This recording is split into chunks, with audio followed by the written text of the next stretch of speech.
Plastic கழிவு குடோனில் பயங்கர தீ விபத்து. 4 மணி நேரம் போராடி அணைத்த தீயணைப்பு வீரர்கள். சிகரெட் துண்டால் நேர்ந்த விபரீதமா? வானை முட்டிய கரும்புகையால் போத்தனூர் பகுதியில் பரபரப்பு.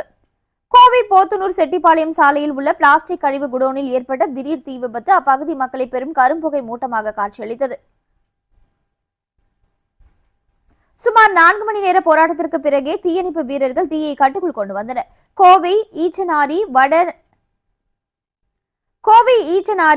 வடவநகர் பகுதியை சேர்ந்த சபருல்லா என்பவருக்கு சொந்தமான பிளாஸ்டிக் கழிவு குடோன் போத்தனூர் அடுத்த செட்டிப்பாளையம் சாலையில் செயல்பட்டு வருகிறது. இங்கு டன் கணக்கில் பழைய பிளாஸ்டிக் கழிவுகள் சேகரித்து வைக்கப்பட்டு இருந்தன.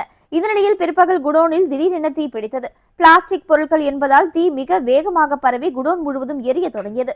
பிளாஸ்டிக் எரிந்ததால் ஏற்பட்ட நச்சுத்தன்மை கொண்ட கரும்புகை அந்த பகுதி முழுவதும் சூழ்ந்தது. இதனால் பல கிலோமீட்டர் தூரத்திற்கு வானமே இருண்டது போல் காட்சியளித்தது. புகை மூட்டத்தால் அப்பகுதி வாகன ஓட்டிகள் மற்றும் பொதுமக்கள் சுவாசிக்க முடியாமல் திணறினர்.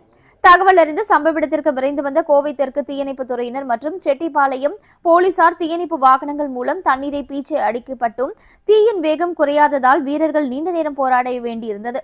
சுமார் 4 மணி நேர கடும் போராட்டத்திற்கு பிறகே தீ மேலும் பரவாமல் அணைக்கப்பட்டது. இந்த தீ விபத்து குறித்து செட்டிப்பாளையம் காவல்துறையினர் வழக்கு பதிவு செய்துள்ளனர்.